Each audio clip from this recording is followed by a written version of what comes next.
Ako ang inyong Lolo Pael. At ito naman si Kabanong. At ito ang aming kwento. Ano ba, David? Anong araw na? Pero hindi ka pa rin naghanap ng trabaho? 1 linggo na tayo nakatambay dito sa bahay ni Mama. Wala ka man lang bang hiya? Para na panganganak ko. Natatakot akong hindi ko kakayanin ng lahat ng responsibilidad. Sinabi ko naman sa'yo, di ba Claire? Hindi ako sanay sa construction. 1 araw pa lang, masakit na kagad ang buong katawan ko. Siyempre, anong gusto mo? Hindi ka masaktan habang nagtatrabaho? Iniisip mo, kung hindi ka nagpasarap noon, hindi ka maghihirap ngayon. Eh bakit? Ako lang ba nasarapan? Sa ating dalawa, mas ikaw pa nga dahil nakahiga ka lang naman, di ba? Ganon. Kailangan mo pag-isumbat yan? Wow! Ikaw nagsimula eh. Kung hindi mo kaya, sana hindi mo na sinimulan. Ewan ko sa'yo, katugan. Manahimik kayong dalawa. Diyos ko, pati ba naman yung bagay na yan pinag-aawayan nyo? Mga bata pa kayo. Ikaw, David, lalaki ka. Kaya responsibilidad mo magtrabaho para sa pamilya nyo. At ikaw naman, Claire, alagaan mo yung bata. Hindi ba sinabi ko sa'yo, huwag kang magsusuot ng damit na kita ang pusod mo? Baka makursunodaan pa kayo ng anak nyo. Pasensya na po, Nay Mendez. Ang hirap kasi dyan, sobrang batugan. Tama na. Hindi maganda sa pamamayang madalas na nagsisigawan. Hay, gusto ko sana makahanap siya ng matinong trabaho eh. Dahil natatakot akong hindi ko kakayanin ng lahat ng responsibilidad. Hayaan mo akong dumiskarte ng sarili kong paraan. 3 buwan pa lang na magkasintahan sina Claire at David nang mabuntis si Claire. Itinakwil si David ng kanyang pamilya dahil nabuntis niya si Claire habang nag-aaral pa siya sa kolehiyo. Si Claire naman ay kinupkup ng kanyang ina sa probinsya. Dahil walang mapuntahan, sumama si David kay Claire sa probinsya. Napag-usapan nila magtrabaho si David para makaipon sa panganganak at sa kanilang magiging anak. Ngunit 1 linggo na ang lumipas, wala pa rin siyang nakikitang trabahong kaya niyang gawin. 1 beses siyang pumasok sa construction, pero hindi niya kinaya ang bigat ng trabaho. Kung tutuusin, kaya naman ni David dahil malusog ang kanyang pangangatawan. Pero dahil sa katamaran at kawalan ng disiplina, hindi niya nagagampanan ang kanyang responsibilidad. Hoy! Gabi na! Bakit nandiyan ka pa sa labas? Nandiyan ba si Aling Mendez sa loob? Oo, nandyan sa loob. Pasok ka na lang. Ang sungit mo naman. Ano bang ginagawa mo at nandiyan ka pa? Kailan ka pala nakauwi? Nung nakaraang linggo lang. Aba, pinipili mo lang ang sinasagot mo ah. Pasok na nga muna ako. Mamaya na tayo mag-usap. Mukhang may malalim kang iniisip eh. Wala naman. Oo nga, ganyan ang mukha ng walang problema. Sino ba namang tao ang walang problema? Alam mo naman, delikadong nandito ka sa labas ng ganitong oras. Halika, pumasok na tayo. Magandang gabi po, Aling Mendez. Oh, Gab, nandito ka pala. Anong kailangan mo sa akin? Magpapataos lang po sana ako. 3 araw nang nananakit ang likod ko kahit nahilot na eh. Baka may nakapakan akong nilalang. Pasok! Tabi na, nakadisplay ka pa. Oh, sino po yun? Mula sa loob ng bahay ay narinig ni Aling Mendez na may kausap si Claire, kaya ito napasilip at doon nakita si Gab. Si Gab ay kababata niya. Malapit sila sa isa't isa dahil iilan lang silang bata dito sa buong baryo. Ilang sandali pa ay dumating nang nakasimangot si David at agad na sininghalan si Claire. Nakakabastos man ito, ngunit hindi na lang nagsalita si Claire dahil ayaw niyang mag-away na naman sila. Asawa ni Claire. Siya yung hinihintay ni Claire kanina pa kaya nasa labas ang kausap mo. Kaya naman po pala ganun ang asta niya eh. Hindi man lang nagpaalam sa atin. Hayaan na lang natin, iho. Hindi kasi siya lumaki sa probinsya. Laking Maynila siya at hindi sanay sa mga pamahiin na matatanda at mga simpleng paalala. Kaya pala ganun umasta si Claire eh. Ang bata pa niya para mag-asawa. Buti po pumayag kayo. Ay nako, kung alam mo lang ang nangyari. Halika na nga, pumasok na ng matawas ka habang nagkukwentuhan tayo. Bakit po? Buntis po ba si Claire? Shh! Huwag kang maingay. Alam mo naman ang mga tao dito sa lugar natin. Ay nako, maaamoy pa rin siya ng mga aswang kung buntis nga talaga siya. Oo, alam ko yan. Pero gumagawa na ako ng mga pangontra. Hindi ko kayang mabuhay sa Maynila kung doon siya manganganak at mananatili habang buntis. Nandito kasi yung pinagkakakitaan ko. Kilalang tatawa si Aling Mendez sa baryo nila. Nanay siya ni Claire. Siya ang nilalapitan ng lahat kapag may mga nararamdamang hindi maganda. Ngunit higit sa kaalaman ng lahat, may lihim na pagtingin si Gab kay Claire. Walang pagkakataon na umamin siya sa kanyang nararamdaman sa dalaga dahil sa Maynila na ito nag-aral. Ngayon, bumalik na siya. Ngunit buntis naman ito at magsisimula na ng sariling pamilya. Lubos ang panghihinayang ni Gab dahil hindi niya nakuha ang pagkakataon na ipahayag ang damdamin niya para kay Claire. Iniwan na ni Claire na nag-uusap ang kanyang ina at kababata niya sa may pintuan at pumasok kasabay na nag-aalburutong si David. Ayoko nakikita ka sa labas ng ganong oras ha. At ayoko na rin nakikipag-usap ka sa kahit na sinong lalaki maliban sa akin. Hinihintay lang naman kita sa labas eh. Pero parang di mo ako pinapansin, David. Natatakot na ako mawala ka. Wala akong pakialam. Pwede ka naman maghintay dito sa loob ng bahay eh.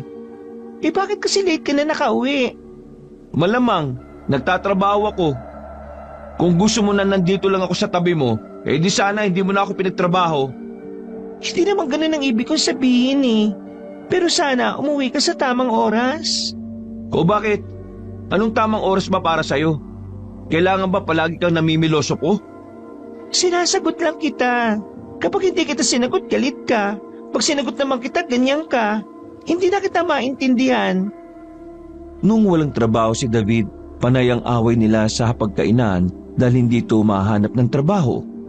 Ngayong may trabaho na ay nag-aaway pa din sila sa hapagkainan kaya hindi na makapagpigil si Aling Mendez na umawat. Hindi nyo nagginalang ang hapagkainan. Ikaw, Claire, tama yung sinasabi ng asawa mo. Masama sa buntis ang nasa labas pa ng bahay ng 10 oras ng gabi. Ikaw naman, David, hanggang anong oras ba yung trabaho mo? Hindi sa nangingialam ako ha. Gusto ko lang mamagitan sa inyong dalawa dahil pareho pa kayo mga bata. Natatapos ang trabaho sa site ng alas 5 ng hapon. Pero hindi naman doon natatapos ang trabaho eh. Minsan may overtime sa opisina para sa mga gamit na kailangan sa site. Ayun naman pala eh. Ayos ba yun, Claire? Sa inyo lang siya maayos makipag-usap. Pagdating sa akin, garapal siya eh. Ano ba? Nasa harap tayo ng pagkain. Hindi ba pwedeng mag-adjust ang ugali mo? Noong pinagbubuntis kita, hindi naman ako ganyan eh. Eh, pasensya na po. Sobra na ang pangambang nararamdaman ni Claire tungkol sa ugali ng kanyang asawa. Nadadagdagan pa ito ng kanyang pagbubuntis. Pasalamat na lang siya na nandyan ang kanyang ina para mamagitan sa kanila. Dahil sa tingin ni Claire na nahihirapan ang asawa niya, naisipan niya maglaba para makatulong sa pag-iipon nila sa kanyang panganganak. Nay, hindi naman po mahirap ang pagbubuntis ko. Pwede kayo maglabada ako? Pwede kayong tumanggap ako ng labada para makatulong kay David sa pag-iipon para sa panganganak ko? Alam mo anak, matalino ka. Pero hindi yata pwede ang gusto mo. Sa ngayon, hindi pa halata ang tiyan mo pero alam natin pareho kung anong meron dito sa baryo natin. Nay, matagal na yun. Hindi na siguro yun mauulit ngayon. Hindi ako sigurado sa sinasabi mo. Pero huwag ka na muna magtrabaho. Hayaan mo na lang kami ang mag-ipon para sa panganganak mo. Pero hindi ko na kayang tumambay lang dito eh. Naiisip ko tuloy kung ano-ano tungkol kay David. Sige, magtatanong-tanong ako. Kung sakali, umaga ka lang pwedeng maglaba.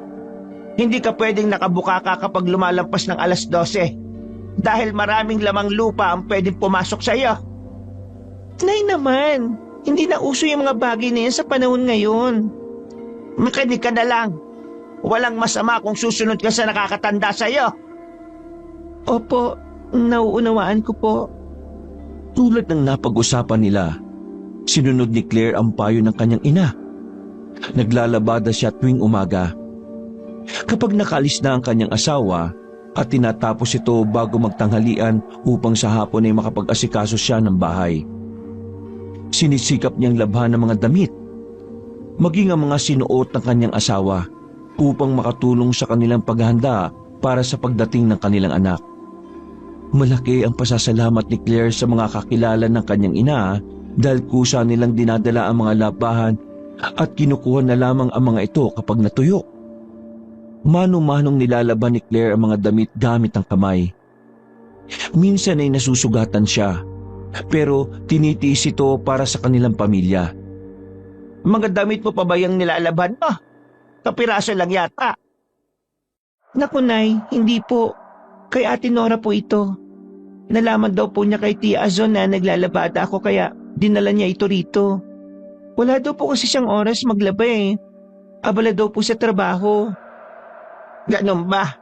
Mukha kasing galing Maynila yung mga damit na halos kapiraso na lang. Sinabi ko naman po sa inyo, Inay. Asinsado na po dito sa baryo natin. Ikaw lang pong hindi sumasabay. Bakit hindi niyo po subukan, di ba? Ay nako, huwag mo akong hinihikayat sa kanyang bagay. Yang palda mo, itupi mo ng bagay at itakip mo sa hita mo. Huwag ka masyadong bumuka ka dyan. Baka mamaya may nilalang na hindi mo nakikita ang pumasok dyan. Opo, sige po. Siya nga pala. Sabi ni Aling Rosa, hapon ka na daw naligo kahapon. Amoy na amoy ka daw ng mga aswang kagabi. Kit Nay, aswang po ba si Aling Rosa? Diyos ko kang bata ka. Sa tingin mo ba kung aswang si Aling Rosa tatanda siya ng ganyan? Hinaan mo nga yung boses mo. Baka may makarinig sa'yo at sabihin nila na nakakalat tayo ng chismis. Nagtatanong lang naman ako eh. Hindi ko naman sinabing ganun yun. Basta makinig ka na lang. Kung hindi mo matatapos yan ngayon, bukas mo na lang ituloy. Hindi ka pwedeng abutan ng kung anumang oras. Tandaan mo ang billing ko sa'yo ha. Opo. Maligo ka na rin. Huwag na huwag kang maliligo ng hapon. Baka magulat ako lumilipat ka na rin. Kit Nay, nagiging manananggal ba ang buntis na naliligo sa hapon? Sinabi nang huwag mong sasabing buntis ka Diyos ko ka naman, Claire. Bakit nga po? Nalaman ng pamilyang aswang na may buntis dito sa bahay. Sigurado akong pagpipiesta nila ang bahay natin. Kaya ikaw manahimik ka. Huwag mong ipagmalaki ang bagay na yan. Oo na po, naintindihan ko na po. May isa akong pasyente pupuntahan ha. Ang billing ko ay palagi mong pagkakatandaan. Opo, naintindihan ko na po. Isang dekada na rin ang usap-usapan sa lugar nila Claire ang tungkol sa isang manananggal na gumagala upang manguha ng mga buntis. Maraming buntis na ang nawawala at hindi na nakikita ng kahit sino. Bagaman maraming nagbago at hindi na masyadong may nawawala, pinaniniwalaan pa rin ito ng ina ni Claire at ng ilang matatanda sa lugar. Kahit hindi naniniwala si Claire, wala siyang magawa kundi pakinggan ang mga payo ng kanyang ina. Ang poso na pinaglalaban ni Claire ay hindi kalayuan sa kanilang bahay. At madalas itong daanan ng mga tao kaya't hindi siya natatakot na mag-isa. Oh, bakit ikaw naglalaba? Akala ko buntis ka. Nabuntis ako, hindi ako nalumpo, no? Napakasungit mo talaga. Mas lalo pang dumoble ngayong buntis ka na. Sige na, ako na magbobomba. Magbanlaw ka na. Hindi na. Hindi ko naman kailangan ng tulong mo eh. Alam kong hindi mo kailangan. Pero gusto ko. Gusto ko rin makakwentuhan ka habang wala ang asawa mo. Alam ko namang magagalit yung kapag nakita tayo nag-uusap Alam mo naman pala eh. Di umalis ka na. Wala naman siya Hindi ba tayo pwede mag-usap man lang? Ang kulit mo din, no? Ikaw kasi, tag-Maynila ka lang. Nakalimutan mo nang may kaibigan ka dito. Hindi ko naman nakalimutan. Sadyang may mga bagay lang na kailangan nating iwasan para hindi magsimula ng sunog. Ibig mo bang sabihin gulo? Bakit? Pinagsisilosan ba ako ng iyong asawa? Dami mong tanong. Siyempre kinukumusta kita. Ano yung damit? Sa'yo ba yan? Napaka-sexy mo naman. Bastos! Joke lang. Kanino ba kasing damit yan? Kay Ate Nora. Ah, sa kanya pala. Kaya naman pala kapiraso lang Akala ko naman ganyan ang sinusot mo sa tuwing kayo lang ng asawa mo. Ay nako, ewan ko sa'yo. Bakit pala ikaw naglalaban ng damit ni Ate Nora? Tumatanggap ako ng labada para naman makaipon kami kagad. Hindi ba sumasapat ang pera na inaabot sa'yo ng asawa mo? Nakakaipon naman, pero gusto kong kumita ng sarili kong pera para mas mabilis kami makaipon. Gusto ko din kasing nakabukod na kaming dalawa. Nahiya na kasi ako kay inay dahil hindi na nga nakapagtapos. Nagdagdag pa ng palamunin sa kanya. Uy, grabe ka naman. Hindi naman ganun si Aling Mendez, no? Mahal na mahal ka niya, kung alam mo lang. Ay mabuti naman. Ayoko nang mapapasama ang bata sa sinapupunan mo.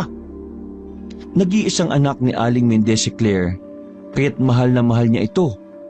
Nagsumikap si Aling Mendez magtrabaho para mabigyan ng magandang buhay ang anak at makapag-aral sa Maynila. Ngunit nabuntis ito ng isang batugang binata, si David. Wala kasing trabaho si David noong nabuntis niya si Claire. Araw-araw, naglalabas si Claire sa poso at palaging nandyan si Gab para tumulong. Palaging nandyan si Gab para tumulong kahit palaging masungit si Claire. Nag-aaral pa si Gab, kaya't hapon pa ang oras ng pasok niya sa paaralan. Kahit pagod na pagod si Claire sa mga gawain, mas gusto niyang abala siya kaysa isipin ng mga ginagawa ng asawa niyang si David, na madalas ay gabi na kung umuwi at minsan ay lasing pa. Ang aga mong palagi natutulog Wala ka malang oras para asikasuhin ako? Buntis ako, hindi ba? Alam nga namang magpuyat pa ako at hintayin ka sa ginagawa mo. Buntis ka, hindi lumpo. Kaya mo akong pagsilbihan, no? Gasino na yung hainan mo man lang ako na makakain. Kung hindi ako pagod, makapaghainan kita. Pero pagod talaga ako Saan ka napapagod? Sa panlalalaki mo? Kaya ba palagi mong kausap yung Gab na yon? Diyos ko naman, David. Nasa bahay na nga lang ako Pagbibintangan mo pa? Ikaw na nga itong hindi umuwi sa tamang oras. Palaging late. Ngayon naman ako pagbibintangan mo. Galing mo Habang nag-uusap sila ay may malakas na kalabog silang narinig. Lahat sila ay nabigla sa lakas nito. Lumabas na din si Aling Mendez sa sarili niyang kwarto. Yun, saan galing yung malakas na kalabog na yun? Anong nangyari? Nagbabatuhan na ba kayong dalawa? Hindi po, Nay. Hindi po dito galing ang kalabog. Hindi. Dito siya bumagsak, anak. David, kumuha ka ng asin at itak. Lagay mo bawat bintana at pintuan. Oh, ano tinitingin-tingin mo? Kilos na! Nangyayari. Yan ang nga ba sinasabi ko Hindi ba pinagsabihan na kita? Bakit hindi ka kasi sumusunod? Ano po yun, Nay? Natatakot na po ako. Ay nako, manahimik ka. Huwag kang gagawa ng kahit na anong ingay. Sinasabi ko sa iyo huwag na huwag kang maliligo sa hapon. Ay amoy na amoy nilang buntis na katulad mo. Mababango ka sa kanila, Claire. Tapos na po. Nalagyan ko na po lahat ng pinalalagyan niyo. Mabuti naman. Magbalat ka ng bawang, gawin mong pulseras. Yung matitira, dikdikin mo't ilagay sa isang kapirasong damit. Tahiin mo at ilagay nyo sa bulsa nyong dalawa. Ngayon, kilala na nila kung sino ang buntis dito sa baryo natin. Sigurado kung hahanap sila ng paraan para mapalapit sa iyo, anak. Kaya ikaw, Claire, huwag kang tatanggap ng labada sa hindi natin kilala, ha? Anong labada? Anong sinasabi niyo, Inay Mendez? Yang si Claire, nakiusap sa akin kung pwede daw ba siyang maglabada para mabilis kayong makaipong mag-asawa. Wala naman ako nagawa kundi ang pumayag dahil gusto niya at kaya pa niya. Sa umaga lang naman siya naglalaba at hindi umaabot ng hapon. Kaya naman, punyemas, Gumagawa talaga siya ng ingay para lumabas tayo at mawala ng atensyon kay Claire ah. Paano kung ako na lang po ang lumabas? Babatayin ko na lang po sila. Hindi mo sila kaya. Baka mapahamak ka lang kung gagawin mo yan. Anong gagawin natin ngayon? Sa ngayon, matulog tayo ng katabi si Claire. Ang lahat ng billing ko, gawin mo. Dapat may bigkis ng bawang si Claire.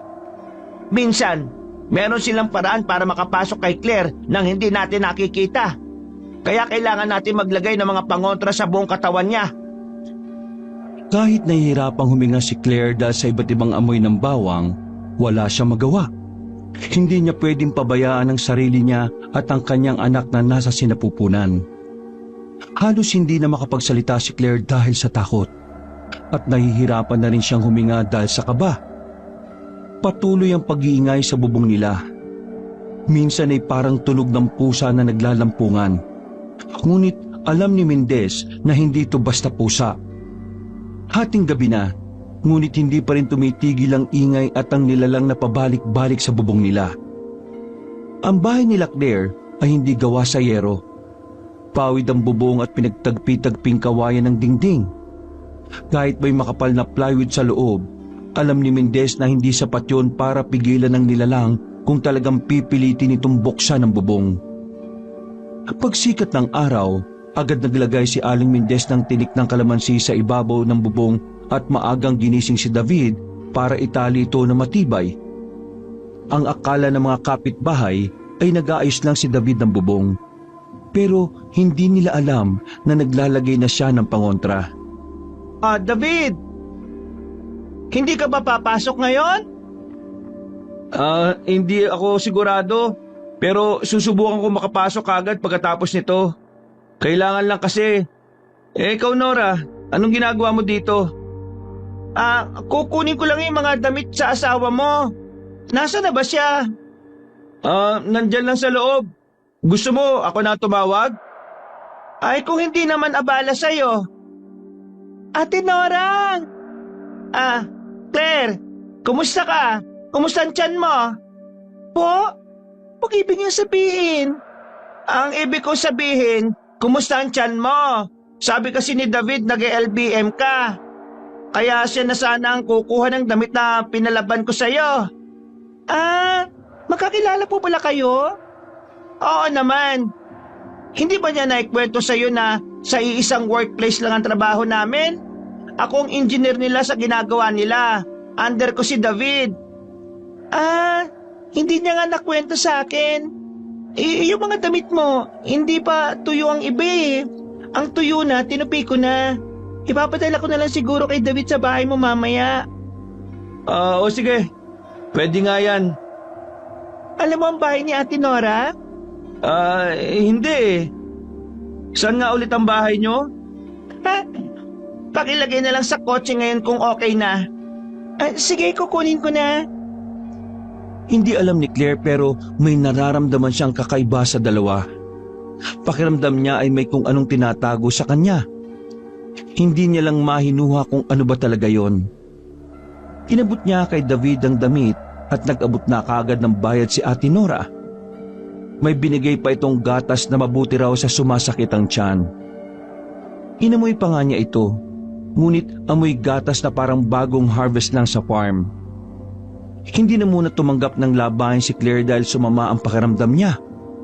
Hindi kasi siya nakatulog ng maayos. Halos magdamag silang gising mag-ina.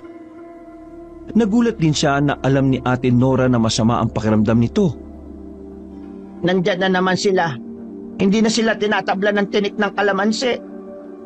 Paano ba natin sila itataboy? Gusto ko na pong matulog eh. Sobrang sama na ng pakiramdam ko, inay. Maghapon akong inaantok. Bukas, makikitulog tayo kila Aling Rose. Bakit naman po doon? Hindi man po natin siya kilala. Kaibigan ko siya. Nandyan lang ang bahay nila. Pangalawang bahay mula rito. Kuhain mo ito. Ibato mo sa bubong. Ha? Asin? May bulong ang asin na yan para lumaya sila. Ibato mo ng madalian, ha? Tapos pumasok ka kaagad. Sana, umalis na sila kaagad. Nay, wala na ba tayong ibang magagawa? Kung sa Maynila na lang talaga ako tumira, sigurado kong hindi na sila titigil lalo na kung lumalaki na ang tiyan ko eh. Hindi ako papayag. Hindi ko hayaang ibang tao mag-alaga sa iyo. Isa pa, hindi naman ako pwedeng sumama doon dahil nandito ang trabaho ko. Hindi napansin ni Claire ang paglabas ni David kaya nang pumasok ito sa loob ng bahay ay hingal na hingal. Dama ang takot sa mga mata nito. May kung anong ibon na lumipad. Sobrang laki niya.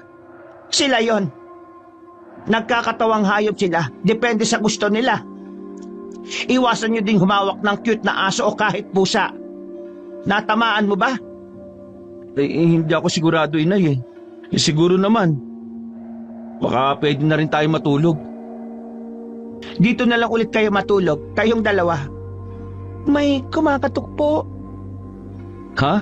Anong sinasabi mo? May nag-iingay sa labas. May naririnig akong iyak ng mga bata. May kumakatok din sa pintuan. Yan ang nga ba sinasabi ko eh. Ay, David, saan ka pupunta? Ay, Diyos ko naman yung batang yan, no? Gumagawa talaga na ikakasama niya eh. Naglakad si David palabas at inikot ang paligid ng bahay. Hindi alintana ang mga babala. Pagod at puyat, gusto na lang niyang matapos ang gabing yon. Habang hinahanap ni David ang pinanggagalingan ng ingay, naramdaman ni Claire ang matinding sakit sa kanyang tiyan. Dahilan para mapaiyak siya sa kaba. Dahil sa pag-aalala, lumabas si Aling Mendez para tawagin si David. Nang bumalik sila sa loob ng bahay, nakita nilang nawalan na ng malay si Claire. Ang kaba sa dibdib ni Mendez ay halos umabot sa kanyang lalamunan. Alam niyang hindi ito simpleng pangyayari. Kailangan nilang kumilos kaagad. Tumawag ka na, Kumadrona. Kailangan nating madala si Claire bago lumala ang sitwasyon. Pero paano po at saan? Wala po akong kakilala nun dito, Nay. Saan ko siya hanapin? Bantayan mo na mabuti si Claire. Pupuntahan ko si Aling Rose para sa tulong. Ano pong gagawin ko dito habang wala kayo? Ba, malamang bantayan mo siya. Siguraduhin mong hindi siya mababalian ng hininga. Bantayan mo ang tiyan niya. Baka may mangyari. Pero po... Diyos ko naman, David! Kalalaki mong tao! Bakit ka umiihi sa short mo? Sobrang takot? Duwag ka ba? Hindi ko lang po napigilan. Kanina pa kasi ako naiihi sa takot eh. Ang panghi! Ayos mo muna sarili mo. Alam nga namang magpatawag ko ng mga tao para tulungan si Claire tapos makikita nilang ganyan ka. Bilisan mo! Mag-ayos ka! Si David, kahit nanginginig pa sa takot, ay pilit inipon ng natitirang lakas ng loob. Nagmamadali siyang nagbihis at bumalik sa tabi ni Claire. Hindi malaman ni Aling Mendez kung matatawa o maiiyak siya dahil sa sitwasyon ng kanyang manugang, si David. Samantalang anak niyang si Claire ay nakahiga at bigla na lamang nakatulog sa hindi malamang dahilan. Kailangan nilang humingi ng tulong. Ngunit iniisip ni Aling Mendez na baka sila pag-usapan ng buong barangay dahil sa kinikilos ni David. Nang matapos magbihis si David, nagmadali si Aling Mendez na maglakad patungo kay Aling Rose, ang kumadrona, upang matingnan si Claire. Walang malay pa din si Claire hanggang sa umuwi sila sa kanilang bahay. Matandang kumadrona na si Aling Rose kaya hindi sigurado kung tama ang tingin nito. Nampulso nila si Claire at ang bata sa kaniyang sinapupunan, mukhang maayos naman ang kalagayan nito. Ayon kay Aling Rose, nakatulog lang si Claire dahil sa gatas na nainom niya. Si Aling Rose ay kumadrona pero matagal na itong hindi nagpapaanak. Si Mang Arnold na lamang ang natitira na dumatayo sa ibang baryo kaya papatingnan pa itong muli. Kinabukasan, normal silang kumilos. Tulad ng dati, aalis papuntang trabaho si David at ganun din si Aling Mendez. Maiiwang mag-isa si Claire. Pagkatapos ng ilang oras, dumating si Gab at napansin ang hindi pa natapos na mga labahin. Ilang araw ka nang hindi naglalaba dito ah. Anong nangyari sa'yo? Nagkasakit lang ako. Ganun ba? Dapat hindi ka muna nagtatrabaho ngayon. Sana hindi ka na tumanggap ng labahin. Baka mabinat ka. Hindi ko kasi matanggihan eh. Binibigyan niya kasi ako ng masarap at sariwang gatas ng baka. Nakakaya naman dahil malaki ang naitulong niya sa akin. Alam mo, maupo ka muna dyan. Ako na muna magbabanlaw. Mukha ka pang maputlat, kailangan mo ng pahingi. Wag na, kaunti na lang naman to eh. Masayang nagkakamustahan ng dating makababata nang biglang dumating si Aling Mendez. Agad namang bumati si Gab at nagmano si Claire kahit may sabon pa ang kamay. Gab, sakto nandito ka. Nasaan ba yung tiyuhin mo? Ano pong kailangan nyo kay Tio Arnold? Nasa bayan po siya ngayon eh.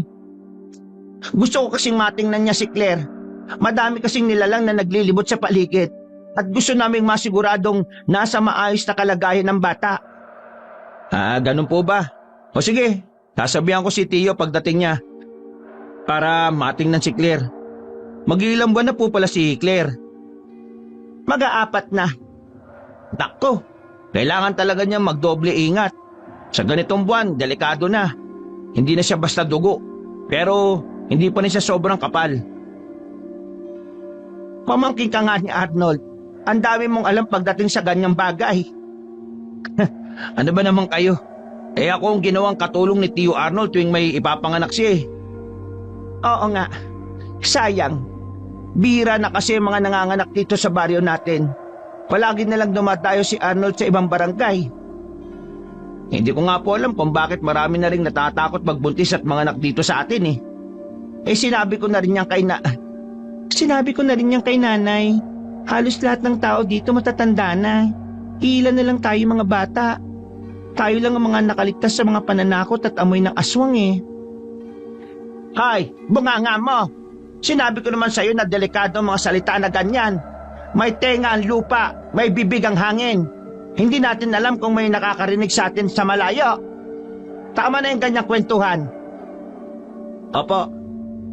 At sasabihan ko kagad si Tio Arnold pagdating niya. Naglakad na palayo si Aling Mendez habang naiwan sina Claire at Gab na nakangiti. Natatawa na lang sila sa mga pamahiin ng mga matatanda sa kanilang baryo. Minsan, mahirap sundin. Pero kailangan. Marami silang kailangang isaalang-alang sa buhay. Si Arnold naman, isang sikat na manghihilot at kumadrona sa kanilang lugar. Siya ang dating nagpapaanak ng mga buntis sa baryo noon. Ngunit hindi si Arnold ang nagpaanak kay Claire dahil mismong ama niya ang nag-asikaso sa kanyang ina. Itinago kasi ang pagbubuntis at panganganak ni Aling Mendez dahil sa mga pamahiin. Kaya't sinisigurado niyang magiging maingat din sila kay Claire. Laganap din ng mga panahong yun ang mga aswang na kumikitil ng buhay ng mga bata na nasa sinapupunan pa lamang. Ang aswang na ito ay kumakain ng bata sa pamamagitan ng kakaibang ritual at hilot. Nako, delikado ang posisyon ng bata. Nahihirapan ka ba magbuntis?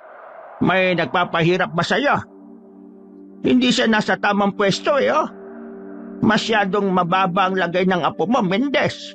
Mababa ang matres ni Claire. Ano pong maaari namin gawin?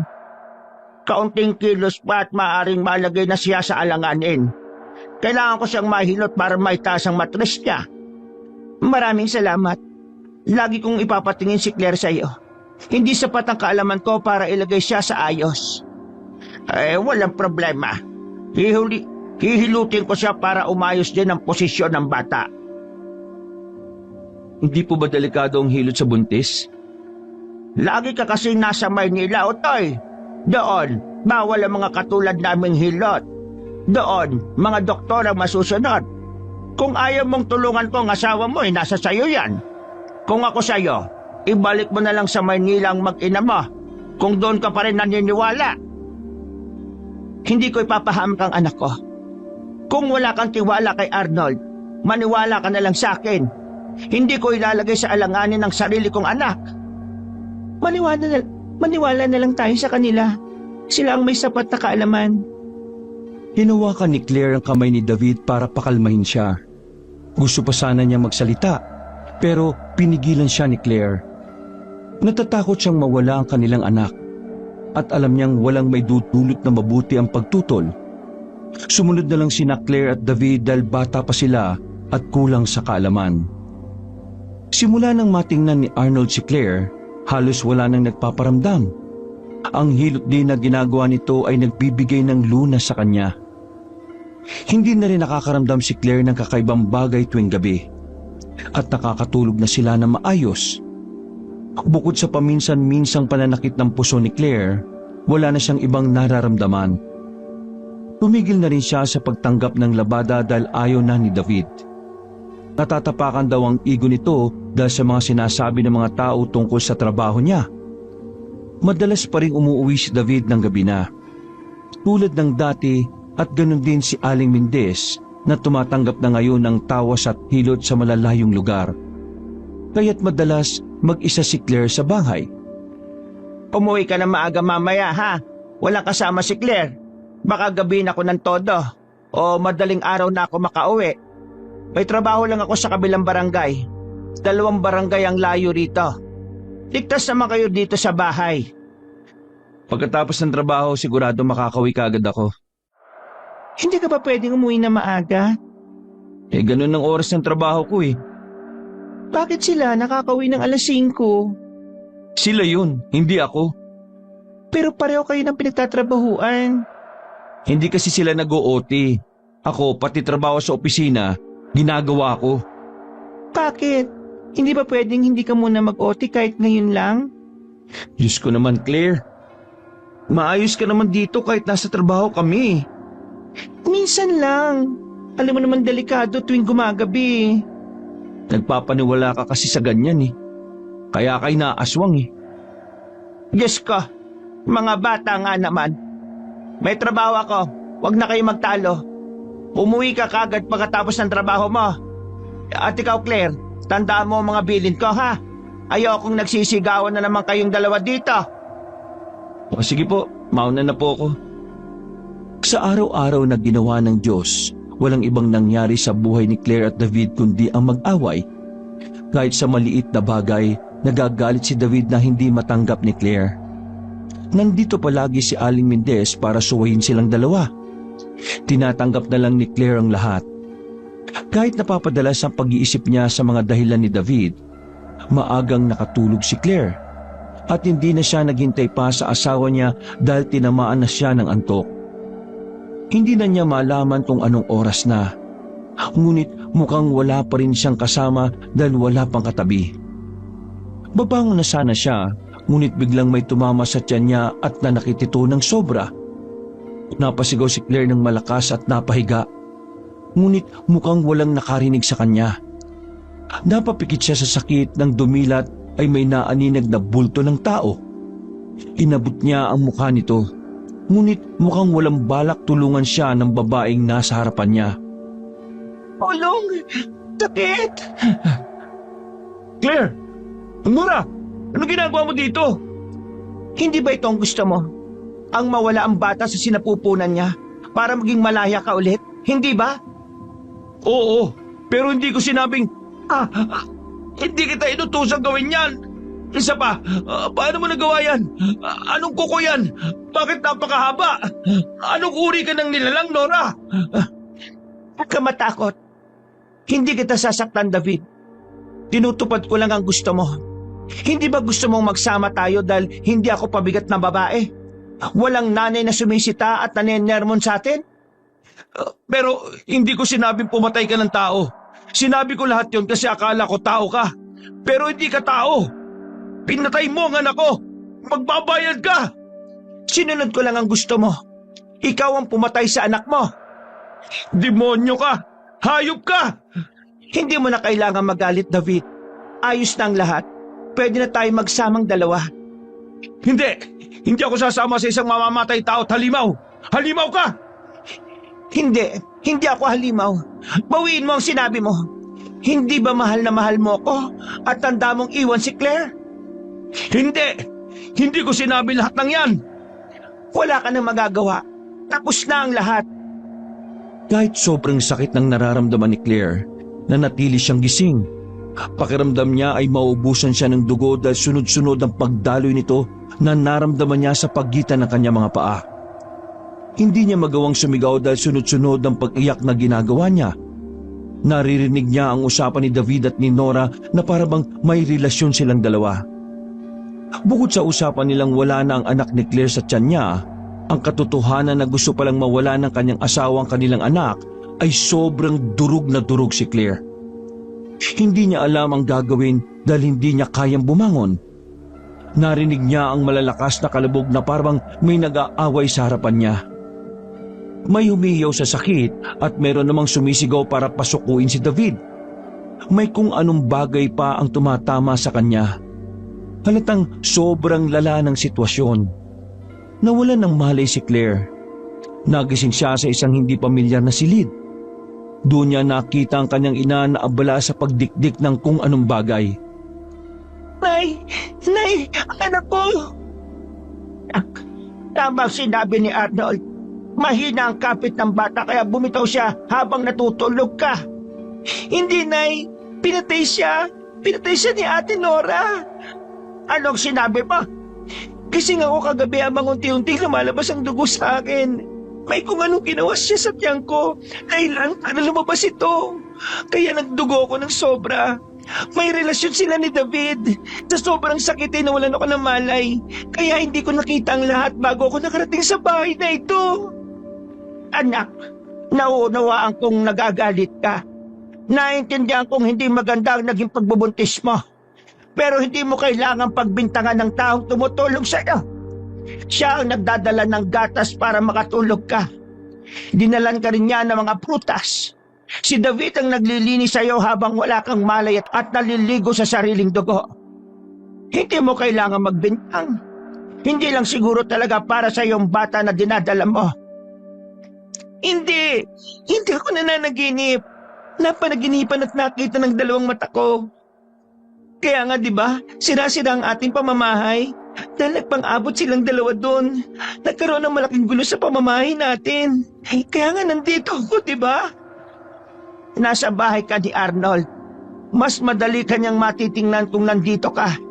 Bukod sa mga nalipad ng hangin, walang kahit na anong sira ang pamamahay natin. May habagat kasi kahapon na dumaan. Kaya sobrang lakas ng hangin ang dumaan. Pero hindi naman nasira ang bahay natin. Nasa maayos pa din yon. Nay, aswang si Ate Nora. Aswang siya.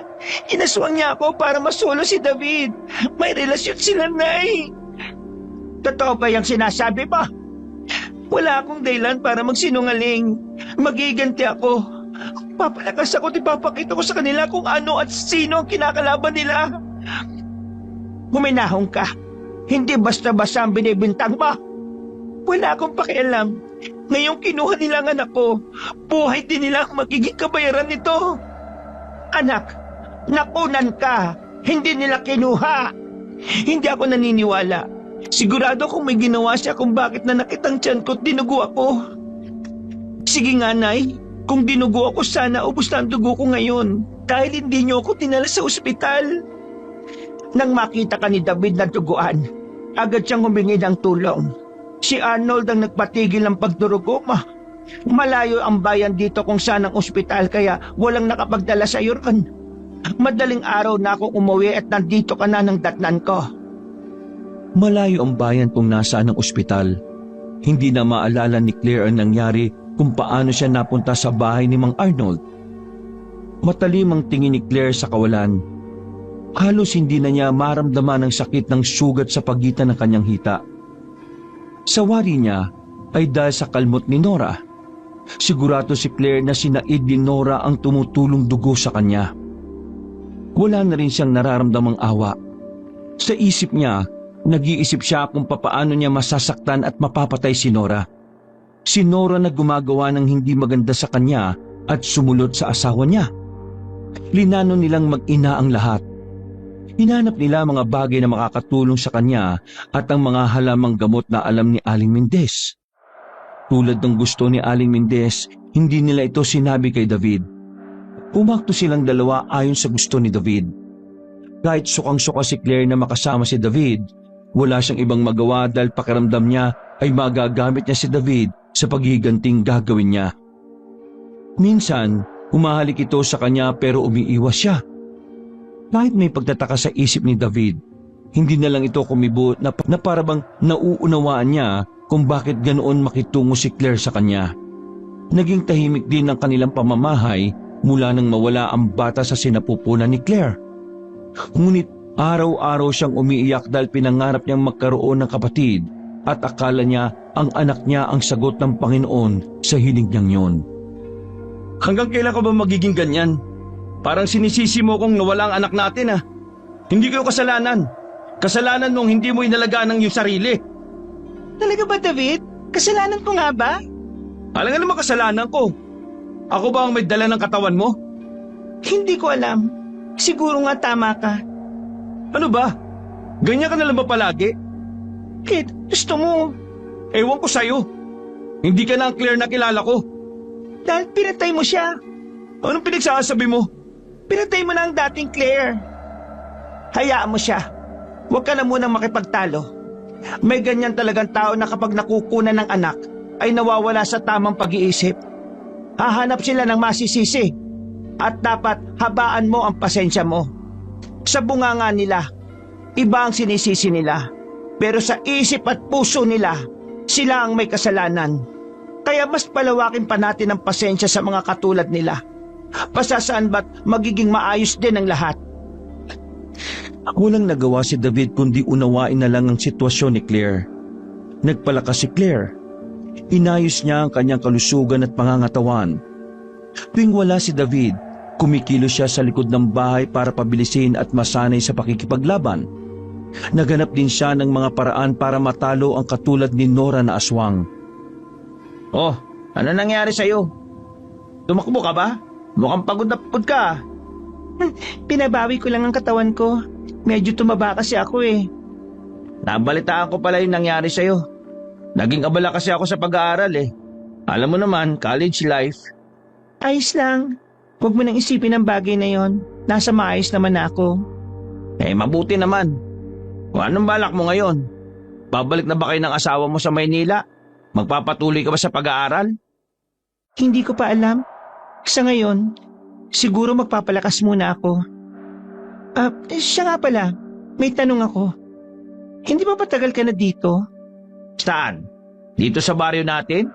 Siyempre, makababata tayo at pareho tayong dito lumaki.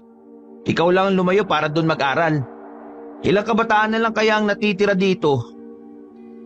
Ang hirap kasi maglakad mula dito hanggang sa kabilang baryo Doon sa Maynila, ilang hakbang lang eskwelahan na. Ano ka ba? Siyempre, uso na tricycle dito.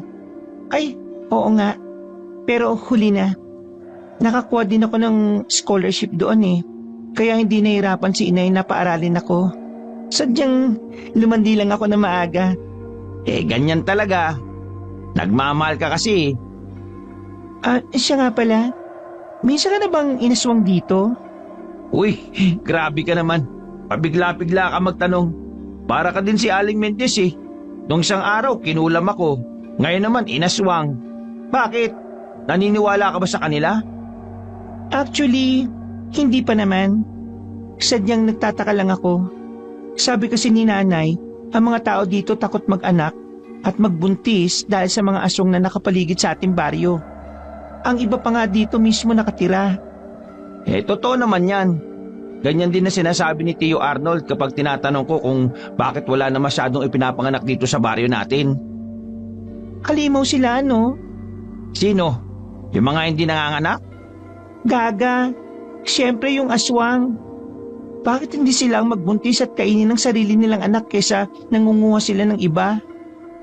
Ang nasa isip kasi nila, ang mga hayop tulad ng manok at karne ng baboy ay nilikha para kainin ng tao. At sila naman ay nilikha para kumain ng tao. Talaga? Paano mo naman nalaman ang bagay na yan? Aswang ka ba? Malamang hindi. Ano ka ba naman? Kababata mo ko, no? Kahit na. Meron ng inosenteng tingnan pero halimaw pala. Ano? Sino naman yan? Wala. Wala akong sinabi. O sige, una na pala ako. Ang daya nito. Sige na, mag-iingat ka. Tawagin mo ako pag inaswang ka. Desidido si Claire sa balak niya. Puno ng galit ang puso niya. Gusto niyang ubusin ang lahat ng aswang na masasagupa niya. Gusto niyang mawala ang mga ito upang walang mabiktima pang iba. Gamit ang mga pilak na kanyang pinabili sa ina, pinag-aralan niya kung paano ito huhulmahin bilang isang patalim. Gumawa din siya ng isang kwintas at porselas bilang proteksyon nila.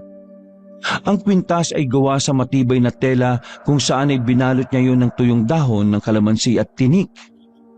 Meron paniniwala ng kakayahang mabisang pangtaboy ng aswang ay ang kalamansi, ang bunga nito o maging dahon nito. Ang porselas naman ay gawa sa pinatuyong tinik ng kalamansi. Wala na sa isip niya si David dahil sukdulan ang galit niya dito. Pakiramdam niya, hindi lang anak niya ang namatay, kundi pati ang buong pagkatao niya ay pinatay din ng tinuturing niyang asawa. Mahal na mahal niya si David, kaya nga kahit bago pa lamang sila noon ay ibinigay na niya ang kanyang sarili dito. Ngunit ngayon, hindi na niya mahanap ang pagmamahal para dito. Sigurado ka ba talaga anak sa binabalak mo? Hindi niyo na po ako kailangang alalahanin. Sigurado po ako sa gusto kong mangyari at wala makakapigil sa akin. Ito ang pulbos ng Rowan. Galing ito sa isang uri ng halamang gamot na kinatatakutan ng mga aswang. Ginagamit ko din ito bilang pampausok sa mga mangkukulam. Isaboy mo lang yan sa kanila at siguradong masusunog sila kung madidikitan sila nito. Ito naman ang bulaklak ng ilang-ilang. Hindi na ito mabango dahil ibinabat ko na ito ng ilang ulit. Kung sakali na makalmot, makagat o malaway ang kanila, yan ang mabisang pangontra para hindi ka maging katulad nila at manghina. Mag-iingat ka. Sa mismong kabuanan, mas magandang makipaglaban sa kanila. Hindi sila vampira para masunog sa sikat ng araw. Pero nangihina sila at siguradong lalabas sila para kumuha ng makakain para manatili silang buhay. Maraming salamat, Nay. Hindi ako siguradong kakayanin sila. Pero sana lumayo ka dito. Siguraduhin mong ligtas ka at hindi nila magagamit laban sa akin.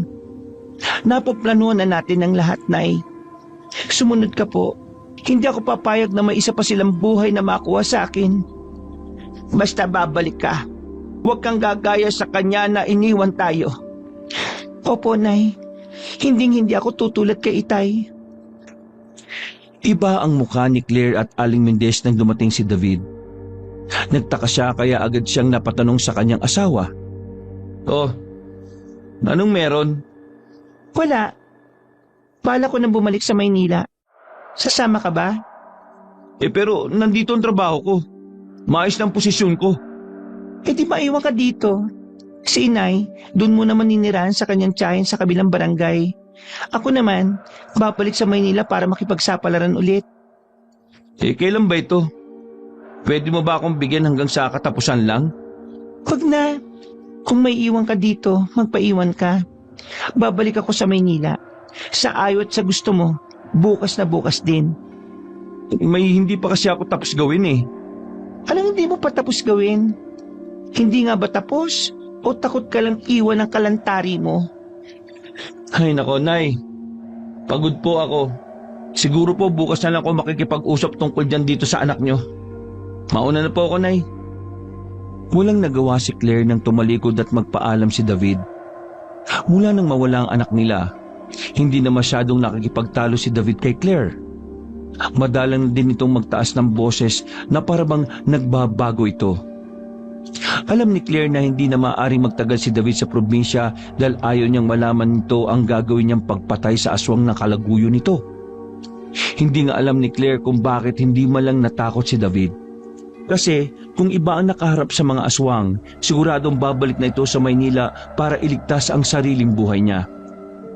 Araw-araw ay naglalakad si Claire para makabisado ang buong pasikot-sikot ng baryo. Humahanap siya ng paraan paano matatalo ang aswang na si Nora. Habang lumalapit si Claire sa bahay ni Ate Nora, ang kanyang puso ay kumabog ng mas mabilis. Ang bahay ay tila tahimik sa labas.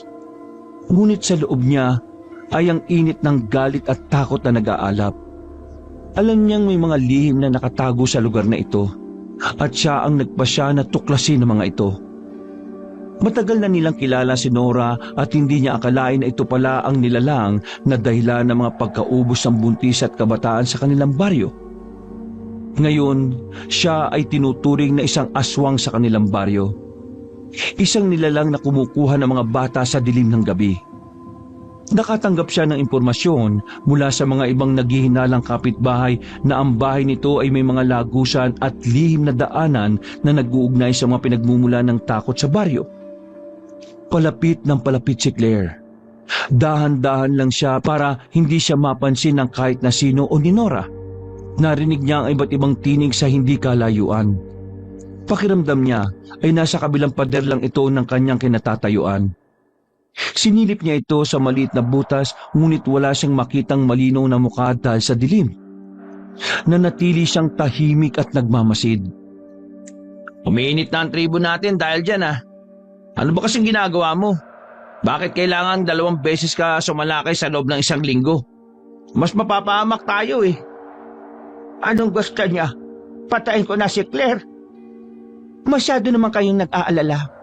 Wala naman silang kakayahan para kalabanin ako. Isa pa, pauwi naman na sila ng Maynila. Kaya hindi nyo na kailangan mag-alala pa. Hindi mo kilala si Claire.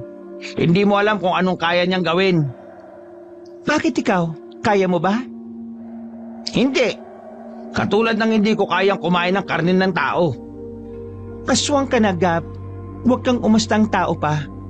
Alam mo lahat ng ginagawa namin, kaya huwag kang mag-feeling inosente dyan. Huwag na kayong magtalo pa. Ikaw, Nora, matanda ka na. Umayos ka na. Huwag mong ipapahamak ang angkan natin. Hindi ko kasalanan na malayo sa trabaho ko ang pagiging aswang. Hindi kagaya mo na kaya mong pumatay ng bata nang hindi nila nalalaman. Hindi ko kasalanan tanga sila. Siguro nga, pero kasalanang niloloko mo sila. Sinasabihan mong mahina ang kapit at paiinumin mo ng pampalaglag. Ang talino mo talaga doon, kuya. Napakagaling dahil ang daming naniniwala sa iyo ay wala man lang silang kaalam-alam.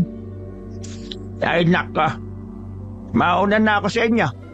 Wag na kayong gagawa ng sakit ng ulo, mga bata. Hindi na nakalabas ng pintuan si Arnold nang lumabas si Claire. Agad siyang nambato ng maraming pulbos kaya napaatras ang 3. Hindi nila alam saan lalabas dahil konkreto ang loob ng kwarto na siyang espesyal na ginawa ni Nora bilang engineer. Claire! Mawalang iya kayo! Mga halimaw! Nag-init ang ulo ni Claire habang dinuduro ang mga aswang sa loob ng silid. Ang mga mata niya ay puno ng galit at determinasyon. Nakahanda na siya sa labanan. Dala ang mga armas at gamit na pinaghandaan niya para sa araw na ito. Anong akala mo? Makakabuti ang ginawa mo? Kailangan mo ba talagang makialam? Wala akong pakialam sa mga plano nyo. Kayo ang dahilan kung bakit nawawala ang mga bata sa baryo. Mas masakit pa, ako mismo ang nawala ng anak dahil sa inyo. Claire, mag-isip ka. Ang mga tao dito, sila ang magdurusa. Hindi mo kayang talunin kaming 3. Kayo ang pumatay sa bata sa sinapupunan ko. Wala akong pakialam kung anong mangyayari sa inyo. Basta't matigil ang mga kasamaan ninyo. Umikot si Claire at inihanda ang pulbos ng Rowan. Sabay-sabay na ibinato sa mga aswang. Nagtaka si Gab at napaatras, habang si Arnold ay naghahanap ng paraan para makalabas.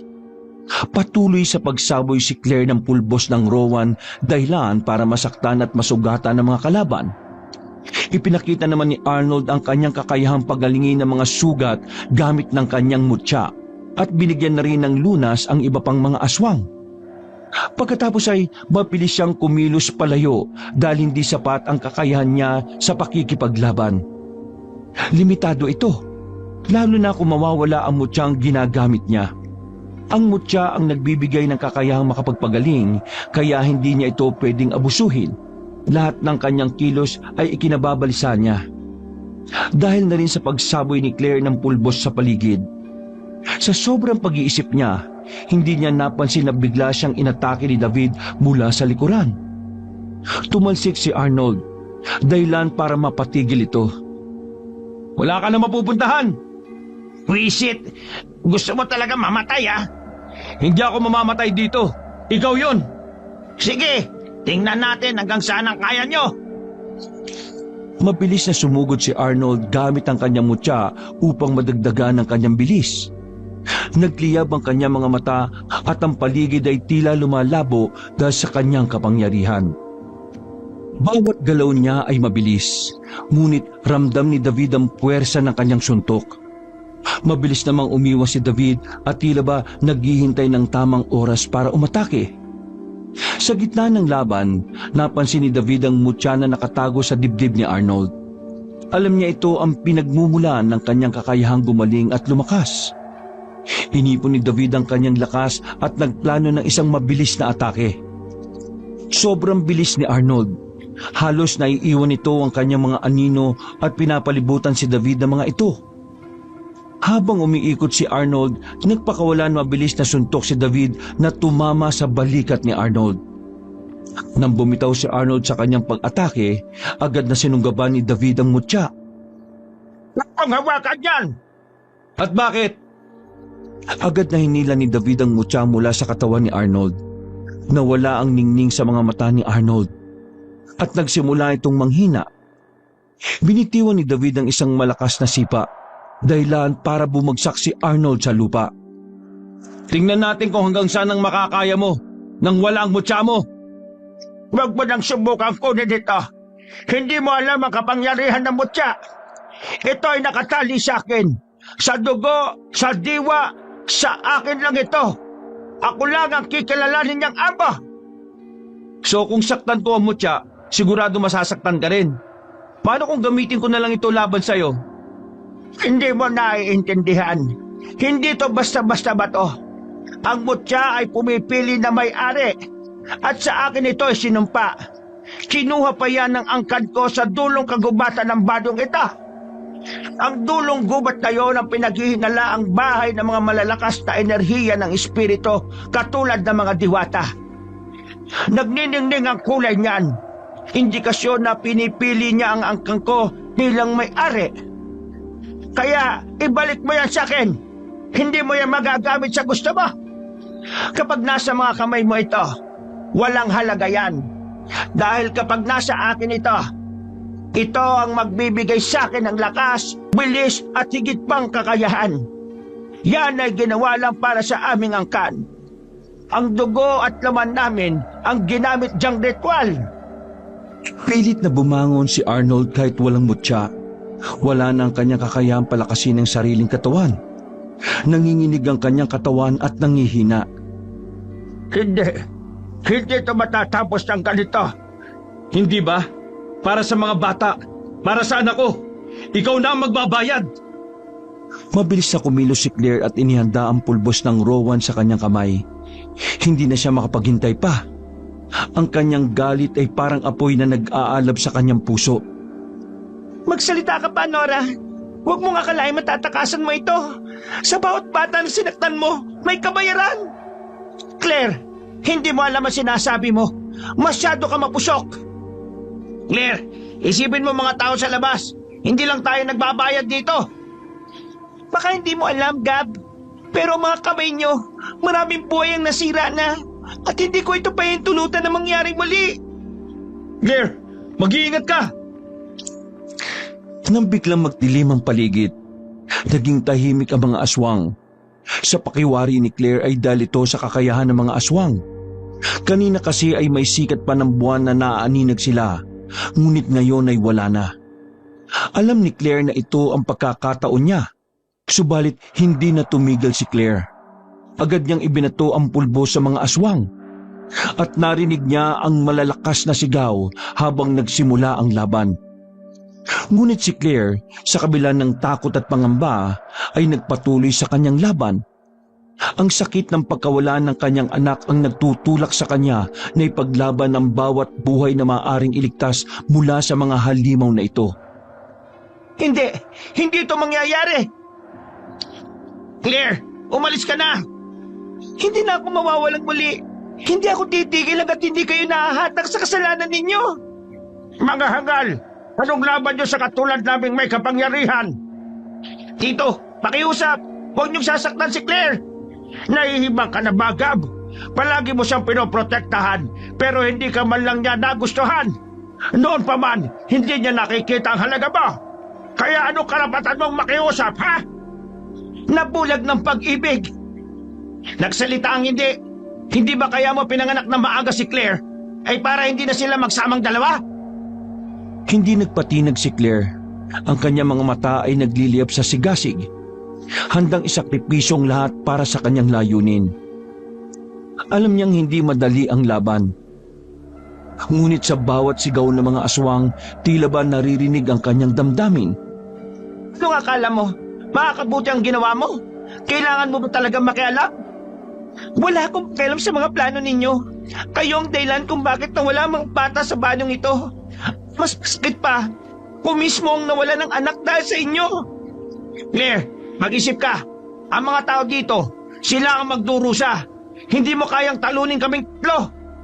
Kayo ang pumatay sa bata sa sinapupunan ko. Wala akong pakialam kung ano mangyayari sa inyo. Basta matigil ang mga kasamaan ninyo. Umikot si Claire at inihanda ang pulbos ng Rowan. Sabay-sabay na ibinato sa mga aswang.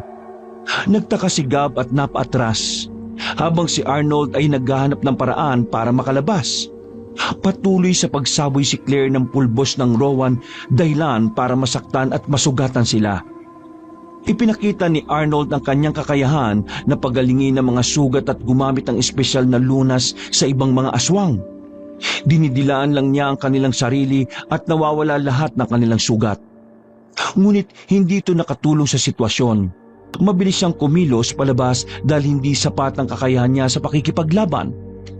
Bagaman may kapangyarihan siyang mas mabilis kumilos, limitado ito, lalo na kung mawawala ang mutyang ginagamit niya.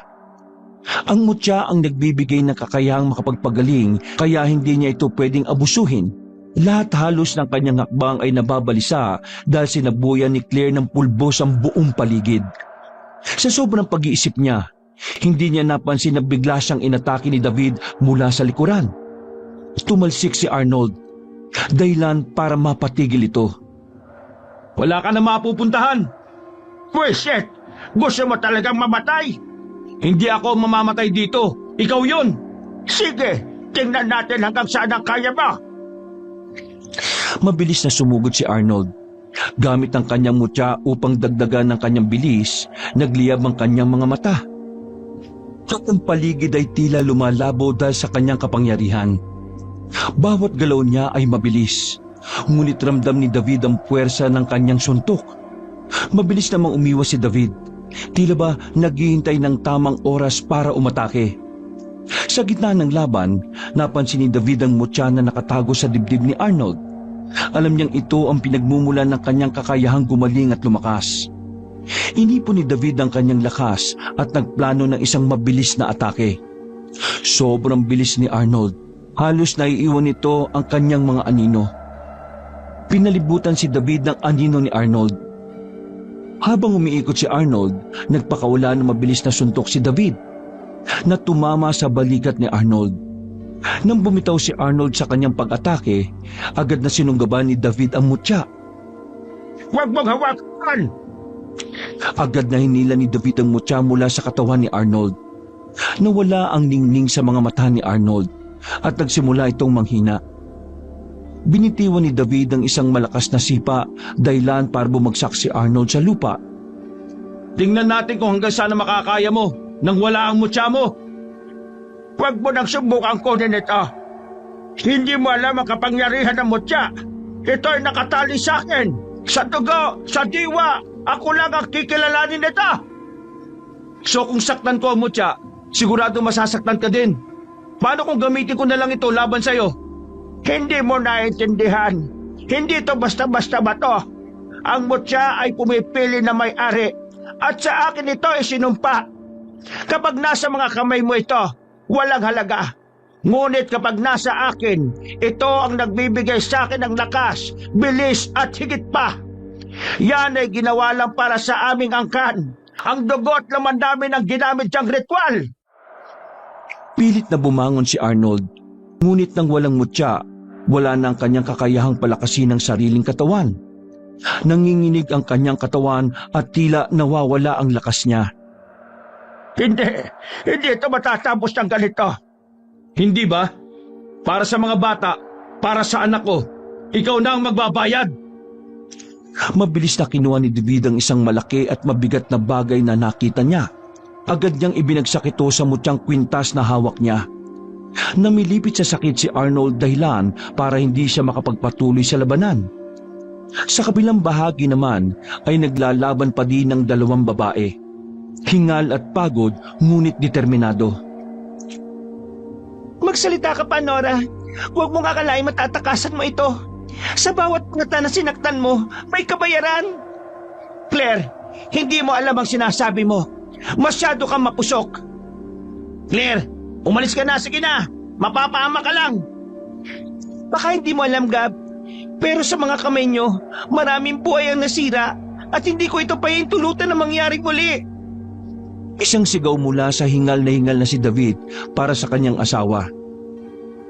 Agad niyang ibinato ang pulbos sa mga aswang at narinig niya ang malalakas na sigaw habang nagsimula ang laban. Ang pulbos ng rowan ay mula sa rowan tree at may kapangyarihang sumakit o makasugat sa mga aswang kapag isinaboy ito sa kanila. Dahil dito, tinuturing itong isang epektibong sangkap o pamproteksyon laban sa mga aswang.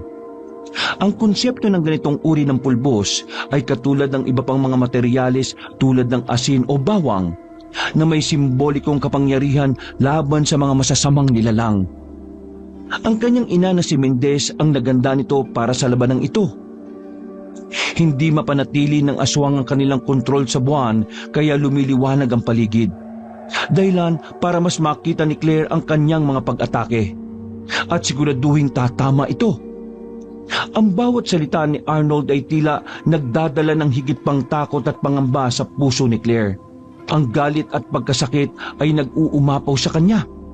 Ang pulbos na ibinato niya ay hindi lamang pangontra kundi simbolo ng kanyang determinasyon na ipaglaban ng kanyang mga pinaniniwalaan. Sa gitna ng laban, bumagsak si Claire at agad na nag-alala si David. Mabilis niyang tinali ang mga kamay ni Arnold gamit ang alambre na dala niya. Nabitiwan ni David si Arnold, ngunit hindi siya nag-atubiling ibuhos ang pulbos ng rowan sa mukha nito. Agad na sumigaw si Arnold sa sakit habang umuusok ang kanyang balat. Habang si Nora ay papalapit kay Claire, nahulog ang kanyang mga mata sa pilak na kutsilyo na tumalsik mula sa kamay ni Claire. Sa isang iglap, hinawakan ni Gab ang kutsilyo at walang takot na sinaksak si Nora. Kahit umuusok ang kanyang kamay mula sa matinding init ng pilak, hindi siya nagpatinag. Gab, bakit? Pagod na ako, tiya. Pagod na akong magtago at ipagtanggol ang angkan natin. Hindi! Unti-unting naagna si Arnold dahil sa pulbos na ibinuhos ni David sa kanya. Para itong alikabok na dinala ng malakas na hangin. Pero si Nora, kitang-kita kung paano nagsisigaw habang unti-unting naglalaho katulad ni Arnold. Kinuha ni Gab ang abo sa lupa at mabilisang nilunok. Huli na para pigilan ni Claire ang kaibigan. Parang sinusunog ang katawan ni Gab nang lunukin ang abo ng rowan. Unti-unti siyang naging abo sa harap ng kababata. Wala nang nagawa si Claire kundi ang umiyak sa bisig ni David. Dahil sa pagod at pagkaiyak, nawalan siya ng malay. Nagising na lamang siya sa kanilang bahay habang pinupunasan ng ina ang kanyang katawan ng bimpong binasa sa maligamgam na tubig. Hindi niya akalain na mawawalan siya ng malay pagkatapos ng laban. Ano po nangyari? Nasaan si David? Nasa trabaho niya. Nagpapaalam na para makabalik na kayo sa Maynila. Doon na lang daw siya magtatrabaho habang nag-aaral ka. 3 araw kang tulog. Kita ko ang takot sa mga mata niya. Halatang mahal na mahal ka niya. Talaga po? Oo. Siya ang nagbantay sa iyo dito sa mahabang oras. Dinadala ka din niya sa bayan at sinasabing natutulog ka lang at hayaan kang magpahinga. Natapos na ang lahat, anak.